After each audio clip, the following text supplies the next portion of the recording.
ಏನ್ರಿ ಅಲ್ಲರಿ, ಇವತ್ತು ನಮ್ಮ ರವಿ IPS ಅಧಿಕಾರಿಯಾಗಿ ಮನೆಗೆ ಬರ್ತಾ ಇದ್ದಾನೆ.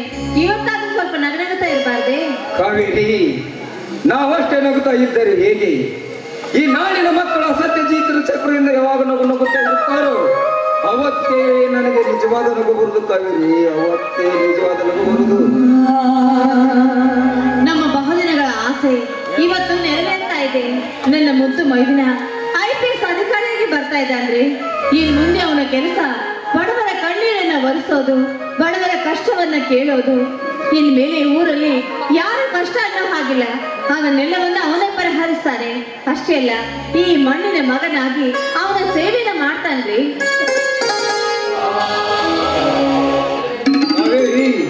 ನ್ಯಾಯ ನಿಷ್ಠೆಯಿಂದ ಕೆಲಸ ಮಾಡಿದರೆ ರವಿಯ ಕೀರ್ತಿ ಜೊತೆಗೆ ಈ ಮನೆ ಕೀರ್ತಿ ಬೆಳೆಬಹುದು.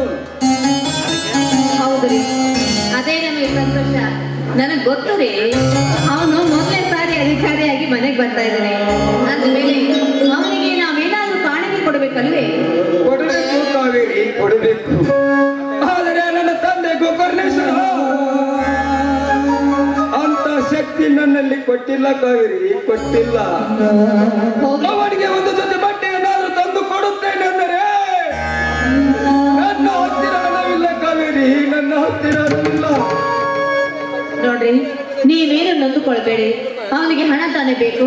ನನ್ನ ಹತ್ರ ಆಗ ಈಗ ಇಷ್ಟು ಕೂಡಿಟ್ಟ ಸ್ವಲ್ಪ ಹಣ ಇದೆ, ಅದನ್ನೇ ಕೊಡ್ತೀನಿ. ಅದರಿಂದ ಅವನ ಜೊತೆ ಬಟ್ಟೆ ತೆಗೆದುಕೊಂಡು ಬಂದ್ರಿ. ಮೈದುನರ ಮೇಲೆ ಎಷ್ಟೊಂದು ಪ್ರೀತಿ. ಕೊಡು ಕಾವೇರಿ, ಕೊಡು. ನಾನು ಪೇಟೆಗೆ ಹೋಗಿ ಬರುತ್ತೇನೆ.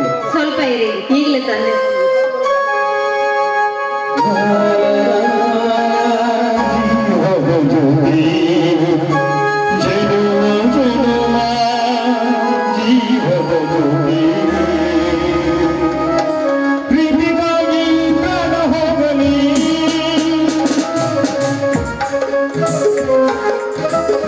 ಕಾವೇರಿ, ನಾನು ಪೇಟೆಗೆ ಹೋಗಿ ಬಟ್ಟೆಯನ್ನು ತೆಗೆದುಕೊಂಡು ಬರುತ್ತೇನೆ. ಆಯ್ತು, ಬೇಗ ಬಂದ್ಬಿಡ್ರಿ.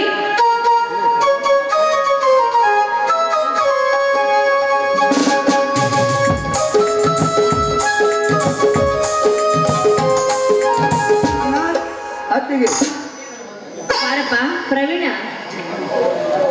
ಅತ್ತಿಗೆ, ಇನ್ನು ಇಷ್ಟು ಹೊತ್ತಾದ್ರೆ ಇನ್ನೂ ರವಿ ಬಂದೇ ಇರಲ್ಲ, ಎಲ್ಲಿ ಹೋಗಿದ್ದಾನೆ? ಬರ್ತಾನೆ ಏನಪ್ಪ. ಅಲ್ಲ, ಅವನ ಅಧಿಕಾರಿಯಾಗಿ ಇದೇ ಮೊದಲನೇ ಸಾರಿ ಅದನ್ನೆಲ್ಲ ಫಂಕ್ಷನ್ ನಲ್ಲಿ ಸ್ವೀಕಾರ ಮಾಡ್ತಾ ಇದ್ದಾನೆ. ಆದ್ಮೇಲೆ ಬರೋದಕ್ಕೆ ಸ್ವಲ್ಪ ತಡವಾಗ್ಬೋದು ಪ್ರವೀಣ. ಅಲ್ಲ, ಅವರು ಇಲ್ಲಪ್ಪ ಮನೆಯಲ್ಲಿ. ಅವರು ಕೂಡ ಅವನಿಗೋಸ್ಕರ ಅಂತ ಬಟ್ಟೆ ತರಕ್ಕೆ ಪೇಟೆಗೆ ಹೋಗಿದ್ದಾರೆ. ಯಾಕೆ, ಏನಾದ್ರೂ ಹೇಳ್ಬೇಕಿತ್ತ? ಏನಿಲ್ಲ ಅತ್ತಿಗೆ. ಮತ್ತೆ ಏನಿಲ್ಲ.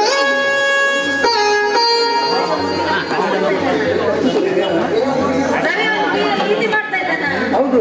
ಹೌದಾ? ಯಾರಪ್ಪ ಹುಡುಗಿ? ಯಾರು ಅಂತ ಹೇಳೋ. ಈಗ ನಾವು ಮನೆ ಮೆಚ್ಚಿ ಮದುವೆ ಮುಗಿಸಿಬಿಡೋಣ. ಅವಳು ಯಾರೆಂದು ನಾನು ಹೇಳುತ್ತೇನೆ ಅತ್ತಿಗೆ. ಮಂಜುನಾಥ, ನೀನಾ?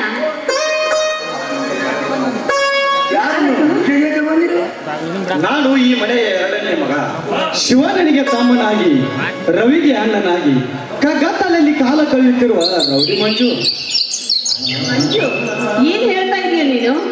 ಹೌದು ಅತ್ತಿಗೆ, ನಮ್ಮ ರವಿಯು ಆ ಮನೆ ಮೂಲಕ ಸತ್ಯಜೀತನ ಮಗಳನ್ನು ಪ್ರೀತಿಸುತ್ತಿದ್ದಾನೆ. ಏನು, ನಮ್ಮ ರವಿ ಇಂಥ ಕೆಲಸ ಮಾಡ್ದಾನ? ಏನಪ್ಪ ಇದು? ಅವನಿಂದ ಕೆಲಸ ಮಾಡೋದಲ್ವಲ್ಲ ಮಂಜು?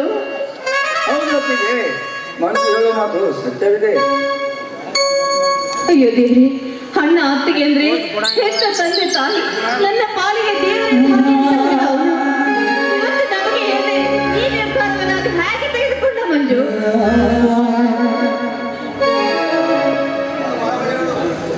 ಓ, ಒಳ್ಳೆ ನೋಡು. ಹೌದು ಅತ್ತಿಗೆ, ನಾನು ಕೂಡ ವಿಚಾರ ಮಾಡಿದೆ. ಆ ಹುಡುಗಿಯ ಗುಣವನ್ನು ಮೆಚ್ಚಿಕೊಂಡೆ. ನೋಡಪ್ಪ, ನಾನು ಹೇಳ್ತಾ ಇದ್ದೀನಲ್ಲ, ಕಳೆದು ಹೋದ ನನ್ನ ಮೈದಿನ ಒಬ್ಬನಿದ್ದಾನೆ ಅಂತ. ಅವನೇ ಈ ಮಂಜುನಾಥ. ಇವನು ಮನೆ ಬಿಟ್ಟು ಹೋದ ನಮ್ಮ ಮಂಜುನಾಥನ? ಹೌದಪ್ಪ. ನೀನು ನನ್ನ ಗೆಳೆಯ ಪ್ರವೀಣ ತಾನೇ? ಹೌದು. ಅಪ್ಪ, ಎಂತ ಸಂತೋಷದ ಸಮಯ. ನಿಮ್ಮಿಬ್ಬರನ್ನ ಈ ರೀತಿ ನೋಡಿದ್ರೆ ಅವರು ನನ್ನ ಮನೆಯವರು ಅದೆಷ್ಟು ಸಂತೋಷ ಪಡ್ತಾರೋ. ಕಾವೇರಿ ಅಲ್ಲಿ ನೋಡು, ನಮ್ಮ ರವಿ ಬರುತ್ತಿದ್ದಾನೆ.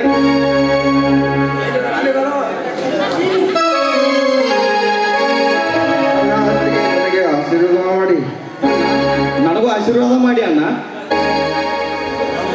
ಹಾ, ಅಂದಂಗೆ ಇವ್ರು ಯಾರು ಕಾವೇರಿ? ನನಗೆ ಗೊತ್ತಾಗ್ತಾ ಇಲ್ಲಲ್ಲ. ಅಣ್ಣ, ಅದನ್ನು ನಾನು ಹೇಳುತ್ತೇನೆ. ಮನೆ ಬಿಟ್ಟು ಹೋದ ಮಂಜುನಾಥನೇ ಇವನು. ಓ, ನನ್ನ ತಮ್ಮ ಮಂಜುನಾಥ.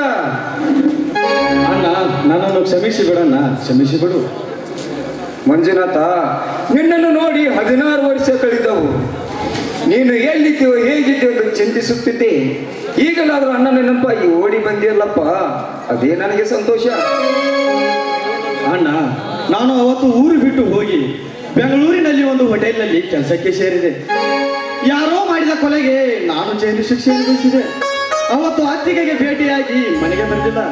ಏಕೆಂದರೆ ನನ್ನ ಜೈಲು ವಾಸಕ್ಕೆ ಕಾರಣವಾದವರ ಋಣವನ್ನು ತೆಗೆದು ಇವತ್ತು ನಿಮ್ಮನ್ನು ನೋಡಲು ಓಡೋಡಿ ಬಂದೆ ಅಲ್ಲ, ಓಡೋಡಿ ಬಂದೆ. ಹೌದು ರೀ, ಅವತ್ತು ಆ ಪಾಪಿ ಸತ್ಯಜಿತ ನನ್ನ ಕೆಣಕಲು ಬಂದಾಗ ಶ್ರೀಕೃಷ್ಣ ಪರಮಾತ್ಮನ ಹಾಗೆ ದೇವರ ಹಾಗೆ ಬಂದು ನನ್ನ ಮಾನ ಕಾಪಾಡಿದು ಬೇರೆ ಯಾರು ಅಲ್ಲ ರೀ, ಇದೇ ಈ ನಮ್ಮ ಮಂಜುನಾಥ. ಈ ವಿಷಯ ನನ್ನ ಮುಂದೆ ಏಕೆ ಹೇಳಲಿಲ್ಲ? ಹೋಗಲಿ ಬಿಡು ರವಿ, ಇದ್ದೇ ಇದೆ ಎಲ್ಲ. ಮುಂದೆ ಕೌರವ ಪಾಂಡವರ ಯುದ್ಧ. ನೀನೊಬ್ಬ IAS ಅಧಿಕಾರಿಯಾಗಿ ಶಿಕ್ಷೆ ಕೊಡಬೇಕು. ನಾನು ನನ್ನದೇ ಅಧಿಕಾರದಿಂದ ನಮ್ಮ ಅಣ್ಣನಿಗೂ ಹಾಗೂ ಈ ಊರ ಮಣ್ಣಿನ ಮಕ್ಕಳಿಗೂ ಇಷ್ಟು ಚೂಸ ಚಿತ್ರ ವಿಷಯ ಕೊಟ್ಟಾರಲ್ಲ, ಆ ಪುಂಡ ಪುಡಾರಿಗಳ ರುಂಡವನ್ನು ತೆಗೆದು ಈ ಊರ ಅಗಸಿ ಬಾಗಿಲಿಗೆ ಕಟ್ಟದಿದ್ದರೆ ನಾನು ಮಣ್ಣಿನ ಮಗ ಮಂಜುನಾಥನೇ ಅಲ್ಲ.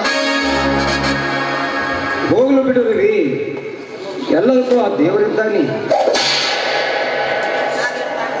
ಹಾಗಾದ್ರೆ ಎಲ್ಲರಿಗೂ ಒಟ್ಟಿಗೆ ಸೇರಿ ಸಿಹಿ ಅಡುಗೆ ಮಾಡ್ತೀನಿ, ಎಲ್ಲರೂ ಊಟ ಮಾಡೋಣ ಬನ್ನಿ ಒಳಗೆ. ಮನೆ ಬಿಟ್ಟು ಹೋದ ಮಂಜುನಾಥ ಮನೆಗೆ ಬಂದ. ಕಷ್ಟಪಟ್ಟು ಓದಿದ ನನ್ನ ತಮ್ಮ ರವಿ IAS ಅಧಿಕಾರಿಯಾದ. ಇದನ್ನೆಲ್ಲ ನೋಡಿದರೆ ನನ್ನ ಮನೆ ನಂದಾದೀಪ ಹೋಗುತ್ತದೆ.